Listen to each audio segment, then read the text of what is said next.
네. 오늘 함께 읽은 이 본문 말씀을 통해서 또 하나님의 말씀을 함께 생각해 보기를 원하는데요. 오늘 함께 읽은 이 본문의 말씀, 마리아와 마르다의 이야기입니다.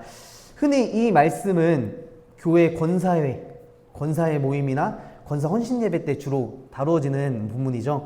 오늘 본문을 보면 두 여인이 등장하기 때문입니다. 이 교회도 이렇게 보면, 제가 이렇게 살펴보면 남성들이 많을까요? 여성들이 많을까요? 여성들이 많음을 느낍니다. 저희 교회만 봐도 그렇죠. 제가 아까 찬양하면서 세어보니까요, 9대4예요. 9대4.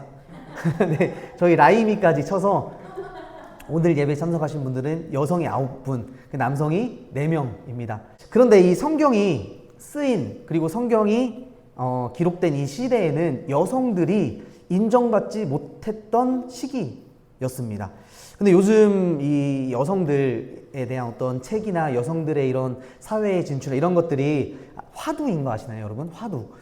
그래서 기독교에서도 여성신학적 관점이라는 관점에서 나온 책들도 아주 많이 있습니다. 근데 사실 이 여성신학적 관점이라는 이 말, 이미 차별적인 관점의 용어라는 거예요. 왜냐하면 이전까지는 남성주의 신학의 관점이었다라는 것을 반증하는 것이 여성신학적 관점이다라는 표현이거든요. 예를 들면 우리가 신학자들을 이야기할 때 신학자 칼빈은, 신학자 칼뱅은 이렇게 이야기했다, 신학자 칼바르트는 이렇게 이야기했다, 이렇게 남성 신학자임에도 불구하고 남성이라는 걸 붙이지 않잖아요. 그런데 여성 신학자 트리블이 이렇게 이야기했다, 굳이 여성이라는 말을 이 신학자 앞에다가 굳이 붙인다라는 거죠. 이건 역시 이미 차별적인 관점이 들어가 있다라는 거예요. 그래서 요즘에 이 여성신학적 관점에서 쓰인 책들이, 대표적인 책들이 있는데요. 이런 책들이 있다고 합니다. 제가 찾아보니까 구미정 교수님, 다 여자 교수님들이에요. 구미정 교수님이라는 분이 핑크 리더십이라는 책을 냈어요. 핑크 리더십. 이게 뭐냐면 성경 속 여성들을 통해서 배우는 리더십에 관한 책들입니다. 그리고 강우숙 교수님이 여성이 만난 하나님이라는 책을 냈어요. 여성이 절반이 넘는 교회에 여성이 없다라는 이런 부제입니다. 그리고 백수영 교수님이란 분이 기독교 히스토리, 그러니까 기독교 남자 스토리가 아니라 기독교의 헐 스토리라고 해서 숨겨진 여성들의 이름을 찾아서라는 이런 책도 나왔습니다. 근데 최근에는요, 어떤 책이 나왔냐면요, 이런 책들이 나왔어요. 7명의 요즘 사모가 말하는 삶과 가정과 교회 이야기, 이런 책들 나왔습니다. 우리 사모님들도 계시는데요, 요즘 사모들의 속마음이라는 책이에요. 요즘 사모는 어떻게 탄생하고 어떻게 살아가는가 라는 책이 있습니다. 오늘 함께 읽은 말씀이 마르다와 마리아를 찾아가셨던 예수님의 이야기, 이 말씀 어떤 말씀일까요? 오늘 본문에는 두 여인이 나오고 있습니다. 마르다라 이름하는 한 여자와 그리고 그에게는 마리아라고 하는 동생이 있었다라고 성경 기록하고 있어요. 예수님께서 이제 길을 가실 때 한 마을에 들어가셨는데 그곳은 예루살렘 근처의 베다니라는 마을이었습니다. 여기가 어디냐면요, 예루살렘 성전 바로 뒤에 있는 감람산이라고 하는 이 산이 있는데 그 감람산 바로 뒤편에 있는 마을이 바로 이 베다니라는 마을이에요. 그런데 이 베다니는 성경에서 마르다와 마리아 그리고 그의 오라버니 나사로의 무덤이 있는 곳이 바로 이 베다니라고 하는 곳이었습니다. 오늘 38절 말씀을 눈으로 한번 보시면요, 그들이 길 갈 때 예수께서 한 마을 베다니에 들어가셨는데 마르다라 이름하는 한 여자가 자기 집으로 어떻게 했다고 말씀하시죠? 영접하더라 말씀합니다. 영접. 마르다는 예수님과 그 무리들을 자기 집으로 영접했다라고 이야기를 하는 거예요. 이 마르다라는 이 여인이 아마 예수님에 대해서 들었던 모양입니다. 그러기에 예수님을 자기 집으로 영접했던 것, 초대했던 것이죠. 제가 이 본문을 읽으면서 마르다가 왜 예수님을 자기 집으로 영접했을까, 그런 생각을 한번 해보게 되었습니다. 그러면서 자기 집으로 초대했던, 예수님을 자기 집으로 영접했던 이 사람들을 제가 복음서에서 찾아봤는데요, 누가복음에만 3명이 등장하고 있어요. 누가복음 8장에 보시면 회당장이었던 야이로가 예수님이 자기 집에 오시기를 간구했다라고 이야기를 합니다. 그리고 오늘 본문에서 마르다가 예수님을 영접했고, 또 누가복음 19장에 보면 삭개오라는 사람이 예수님을 영접했다라고 기록을 하고 있습니다. 누가복음에만 이렇게 많은 사람이 예수님을 자신의 집으로 영접했다라는 본문이 있다라는 것을 제가 알게 되었습니다. 여러분, 영접하다라는 말, 이 영접하다라는 말 우리 성경에서 많이 읽어보셨죠? 아주 많이 기록되어 있는 그런 말입니다. 근데 보통 이 단어는 제가 찾아보니까 예수님께서 아주 많이 사용하셨던 단어가 영접하다라는 말이에요. 대표적으로 이런 말이 있습니다. 너희를 영접하는 자는 나를 영접하는 것이요, 나를 영접하는 자는 나를 보내신 이를 영접하는 것이다.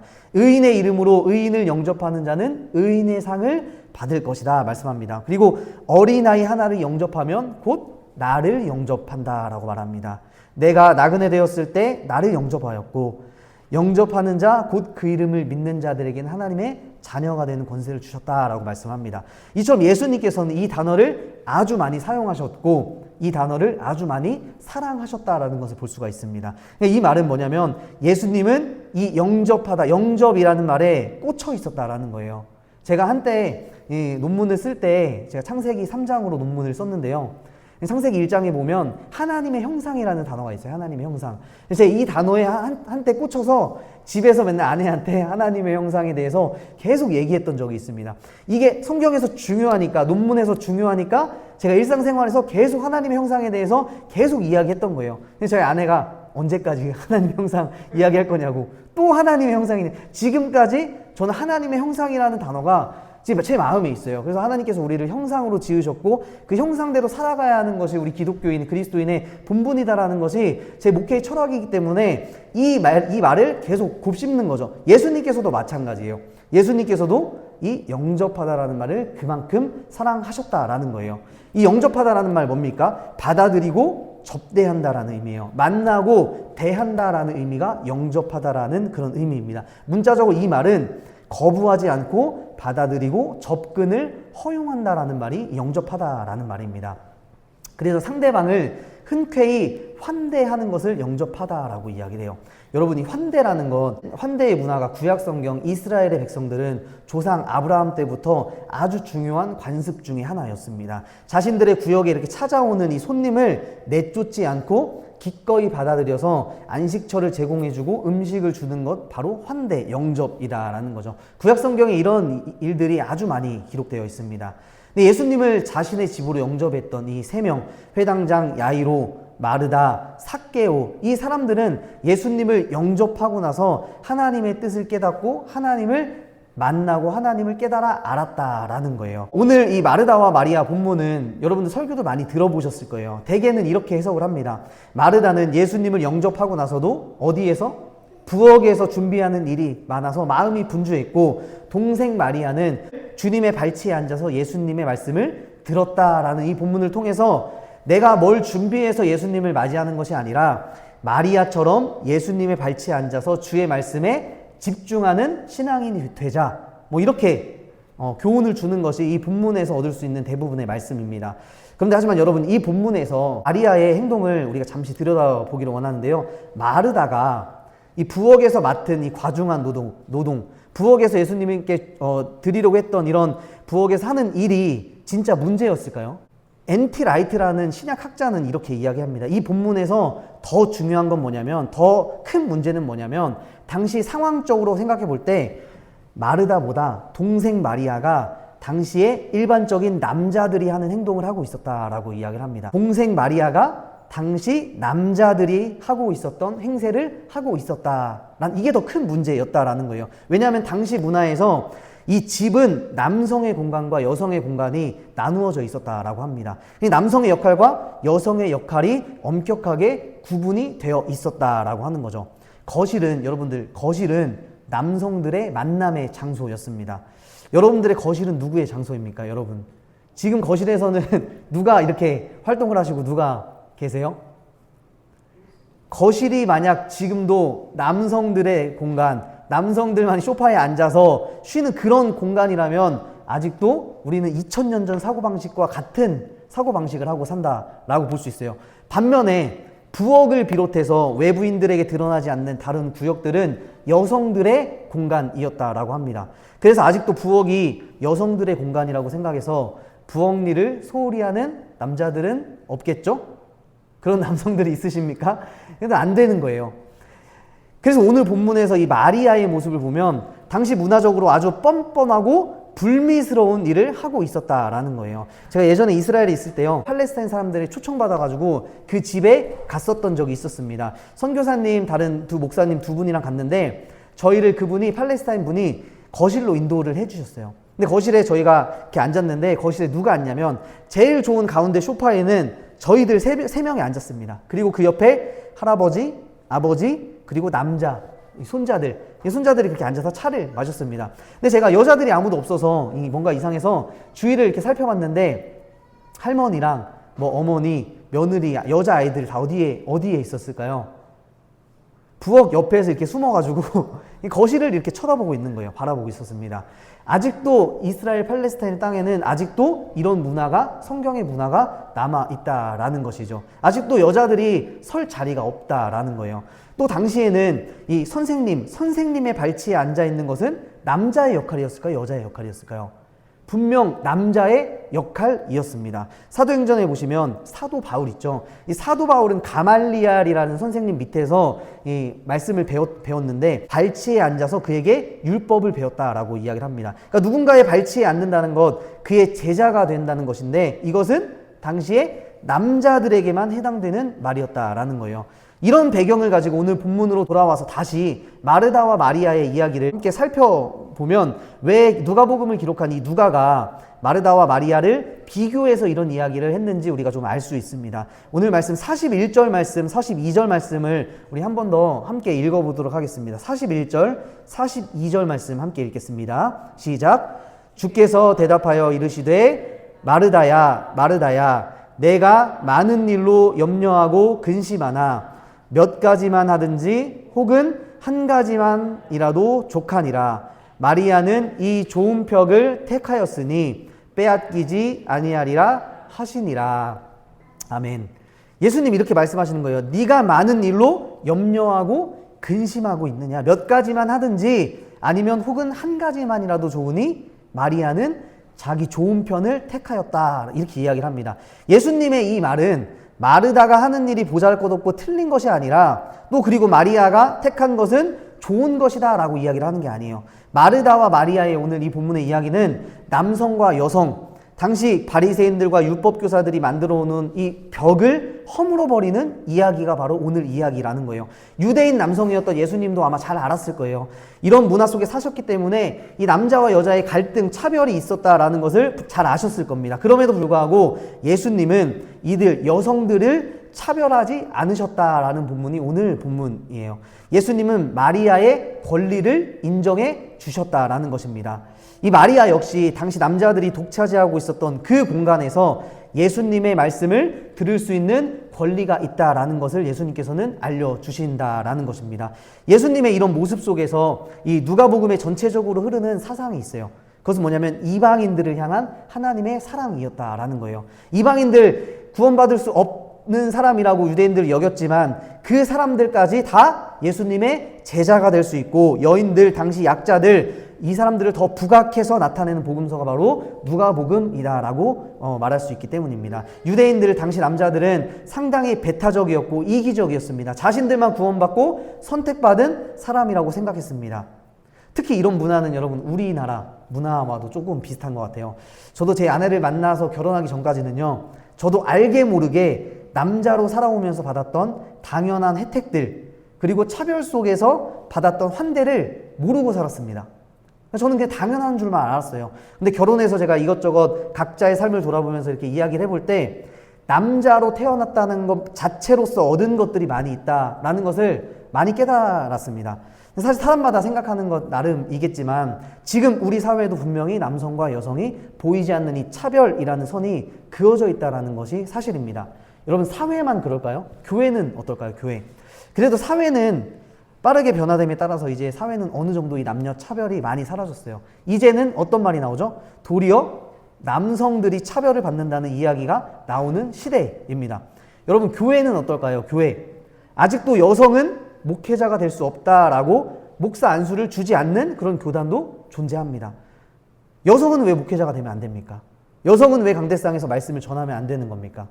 왜 주일 대예배 대표 기도는 꼭 남자 장로님들이 해야 되나요? 우리 교회는 아직 장로님이 없기 때문에 권사님들이, 집사님들이 그냥 하는 건가요? 나중에 우리 교회 장로님 세우시면 권사님들이 주일 예배 기도하면 안 됩니까? 누가 이런 거 만들어 놓은 겁니까? 주일 예배는 중요하니까, 대예배 11시 예배는 중요하니까 남자가 해야 되고, 오후 찬양 예배, 수요 예배, 금요 기도에 별로 안 중요하니까 권사님들, 집사님들이 기도해도 됩니까? 이게 웃긴 이야기라는 거예요. 한 분야에서 여러분 10년이 있으면 10년이 지나면 그 분야에서 전문가라고 합니다. 저도 제 삶을 이렇게 뒤돌아보면 전도사 때부터 이 목회라는 분야에서 그냥 있었는데 벌써 15년이라는 시간이 흐른 것 같아요. 근데 그 15년이라는 시간 동안 제가 아주 충격적인 분을 만난 적이 있었습니다. 제가 예전에 교구 부목사로 사역을 할 때 있었던 일이었는데요. 그 교구에서 제가 맡았던 게 뭐냐면 한 500명 정도 되는 교구 하나를 맡고 청년부 그리고 금요 예배 찬양팀을 맡았었습니다. 찬양팀 인도를 맡았어요. 근데 제가 부임하자마자 그 금요 찬양팀 집사님이 연락을 해오셨어요. 토요일 날. 그리고 앞으로 찬양팀 잘 섬겨주면 좋겠다고 하시면서 토요일 날 점심을 저에게 먹자고 식사를 대접하겠다고 저를 부르시는 거예요. 여러분 밥 먹자라는 것 그냥 밥만 먹자라는 걸까요? 우리가 그동안 이야기했잖아요. 밥만 먹자라는 것 아니에요. 뭔가가 있어요. 그 식사 자리에서 뭔가 저에게 하고 싶은 이야기가 있기 때문에 저에게 밥을 먹자라고 하는 거죠. 근데 이분이 어떤 분인지 모르는 상태에서 제가 이제 부임한 지 한 달도 안 돼서 밥을 먹으러 나갔습니다. 이야기하는 도중에 제가 이런 생각을 가졌어요. 야, 이분 안 되겠다. 이런 생각을 가졌습니다. 제가 그냥 어린 나이에. 근데 저도 한 분야에서 이 목회라는 분야에서 15년 이상 있었는데 제가 아무리 나이가 어리고 부족하더라도 사실 사람들과 대화 한마디 해보면 이분이 어떤 분인지 금방 파악이 되잖아요. 여러분들도 그렇잖아요. 그냥 파악하려고 해서 내가 그 사람을 파헤치고 막 생각을 해서 되는 게 아니라 대화 중에 그냥 자연스럽게 이분의 신앙관이나 믿음이나 어떤 사람을 대하는 태도나 이런 것들이 자연스럽게 나오기 때문인 거죠. 근데 이분이 저와 처음 대화의 자리에서 제가 어떤 사람인지도 모르는데 담임 목사님에 대해서 막 돌려서 막 이야기를 하는 거예요. 요지가 뭐였냐면 결국 이런 겁니다. 자기가 담임 목사님도 휘두를 수 있을 정도의 힘을 가지고 있다는 것을 저에게 막 돌려 이야기를 하는 거예요. 제가 그 정도 눈치를 못 챌까요? 근데 더 충격적인 것은 그 다음에 하는 이야기였습니다. 이제 앞으로 찬양팀, 금요 찬양팀 모든 것을 결정할 때 무조건 자기와 상의해서 결정하면 된다고 그렇게 이야기를 하는 거예요. 근데 이제 팀장이고 하니까 거기까지는 제가 수능을 했습니다. 이해는 했습니다. 근데 그 뒤에 한마디가 더 충격적이었어요. 제가 너무 충격적이어서 몇 년이 지난 지금도 토시 하나 틀리지 않고 기억을 하고 있습니다. 제가 그대로 그 말 인용해 보자면 이렇게 이야기를 하는 거예요. 목사님, 여자 권사님들, 아니 여자 권사들, 집사들 그것들 말은 안 들어도 됩니다. 원래 권사 직분이 있습니까? 이렇게 저에게 이야기를 하는 거예요. 여자 권사님들, 아니 여자 권사들, 집사들 그것들 말은 안 들어도 됩니다. 제가 그 소리를 듣고 너무 충격을 받았어요. 같은 남자이지만 와, 내가 지금 뭘 듣고 있는 거지? 지금 조선시대인가? 이런 생각이 들었습니다. 오늘 본문에서 예수님께서도 허무셨던 남성과 여성의 권리를 이분 아직까지 이야기하고 있는 거예요. 저는 결국 이분의 말을 잘 들었을까요? 안 들었을까요? 잘 안 들었어요. 나중에는 이분이 자기를 무시하는 처사라면서 오히려 저에게 막 화를 내더라고요. 아마도 이 유튜브 예배를 듣고 계실 수도 있습니다. 오히려 저에게 화를 내시더라고요. 근데 다 화해를 했어요, 이미. 근데 끝끝내 저도 참다가 제가 긴 장문의 문자를 보냈습니다. 전화하면 자꾸 제가 이렇게 그래서 그런 게 아니라고 이야기를 하면 안 듣고 그냥 말 자르고 그냥 자기 얘기만 하고 끊어버리시니까. 근데 그 문자를 받고, 긴 문자를 받고 어떻게 일이 진행됐을까요? 결국 그 집사님은 제가 보낸 그 문자를 캡처해서 담임 목사님께 보내겠다고 저를 협박하는 거예요. 담임 목사님께 보내서 부교육자 하나 자르는 거 쉽다. 자기는 성도이기 때문에 목사님과 평생 함께할 사람이지만 부교육자는 그냥 몇 년 있다가 갈 사람이니까 목사님이 당연히 자기의 말을 들어줄 거라는 거예요. 그러면서 저에게 그런 이야기를 하는 거예요. 그러면서 제가 그렇게 이야기했습니다. 차라리 목사님께 꼭 보내달라고.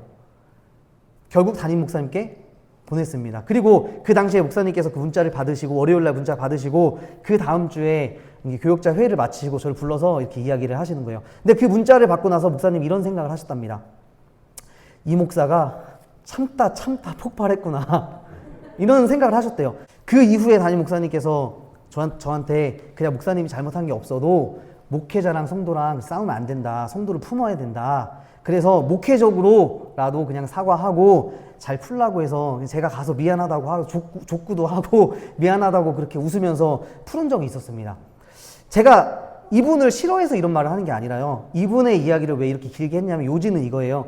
예수님께서도 당시 차별받고 있던 이 여성들, 연약한 자들, 이방인들, 이런 자들을 위해서 허무셨던 그 벽들을 우리는 지금 다시 쌓고 있다라는 겁니다. 마르다가 분주해서 말씀을 듣지 못한 것이 중요한 것이 아니에요. 동생 마리아의 행동, 누구나 예수님의 제자가 될 수 있고 예수님을 따를 수 있다고 그것을 인정해 주신 예수님의 마음을 우리가 알아야 할 줄로 믿습니다. 여러분, 말씀을 정리하겠습니다. 여러분들의 신앙 가운데 혹시라도 이런 벽들, 자리 잡고 있었던 차별이나 아니면 여러분들 스스로가 차별을 받고 계셨다면 오늘 예수님의 이 말씀을 기억하시기를 바랍니다. 여러 가지 일로 차별받는 것이 있다면 이 마르다처럼 아무것도 보이지 않는 이 부엌으로 들어가서 많은 일로 염려하고 근심하지 마시고 오늘 마리아처럼 예수님 앞으로 나와오시기를 바랍니다. 예수님 이렇게 말씀하시는 거예요. 내 앞으로 내 발치로 나와서 아무것도 빼앗기지 말고 살아가렴, 그렇게 이야기하는 겁니다.